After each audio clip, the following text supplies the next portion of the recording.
வணக்கம். உலகம் முழுவதும் நடந்த நிகழ்வுகளின் தொகுப்புகளை சில நொடிகளில் உங்கள் கண்முன்னே நிறுத்தும் டாப் 20 செய்திகள்.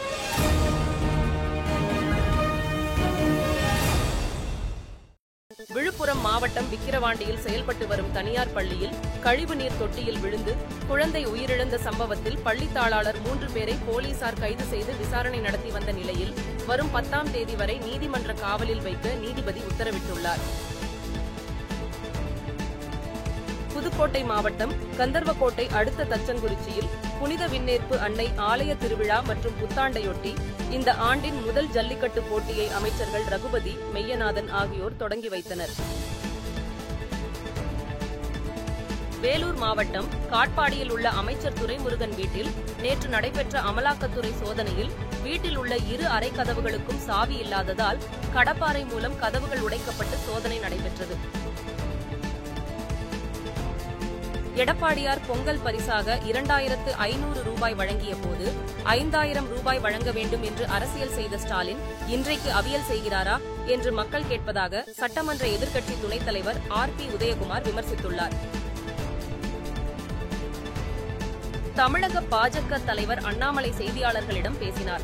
அப்போது நான் அரசியலுக்கு இளையவர் என்றும் பலமுறை தொண்டர்களே எனக்கு அறிவுரை வழங்குவதாக கூறினார். மேலும் கார்த்தி சிதம்பரம், உதயநிதி ஸ்டாலின் ஆகியோரால் ஜனநாயகம் தோல்வியடைவதாக அவர் தெரிவித்தார்.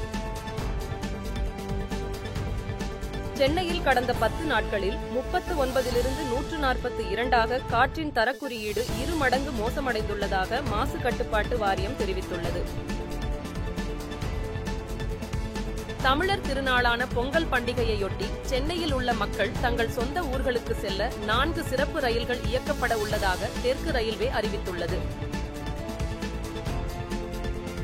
சீனாவில் HMPV வைரஸ் வேகமாக பரவி வருவதாக தகவல் வெளியாகியுள்ள நிலையில் இந்தியாவில் சுவாசத் தொற்றுகள் மற்றும் பருவகால புழு காய்ச்சல் பாதிப்புகளை தொடர்ந்து கண்காணித்து வருவதாக மத்திய சுகாதாரத்துறை தெரிவிக்கப்பட்டுள்ளது.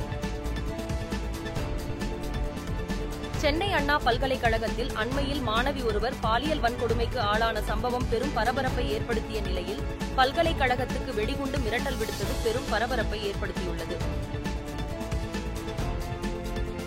பிரதமர் நரேந்திர மோடி வருகிற 8ஆம் தேதி ஆந்திர மாநிலம் விசாகப்பட்டினத்தில் பல கோடி ரூபாய் மதிப்பிலான திட்டங்களுக்கு அடிக்கல் நாட்டுகிறார்.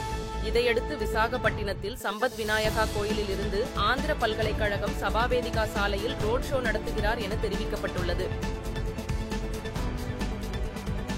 டெல்லியில் நேற்று பல்வேறு வளர்ச்சி திட்டங்களை தொடங்கி வைத்த பிரதமர் மோடி ஆளும் ஆம் ஆத்மி அரசு மற்றும் முன்னாள் முதல்வர் அரவிந்த் கெஜ்ரிவாலை கடுமையாக தாக்கி பேசினார்.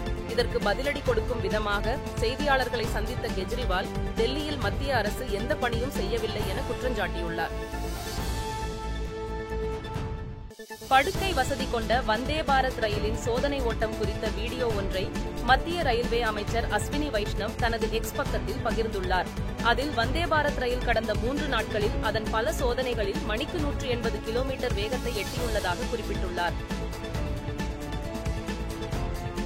சத்தீஸ்கரை சேர்ந்த பிரபல பத்திரிகையாளர் முகேஷ் சந்திரகர் சாலை கட்டுமான ஊழல் குறித்து கேள்வி எழுப்பியதால் பிஜப்பூர் மாவட்டத்தில் அரசு சாலை ஒப்பந்ததாரருக்கு சொந்தமான வளாகத்தில் உள்ள கழிவுநீர் தொட்டியில் உயிரிழந்த நிலையில் கண்டெடுக்கப்பட்டார். இதனையடுத்து காவல்துறையினர் வழக்கு பதிவு செய்து விசாரணையை தொடங்கியுள்ளனர்.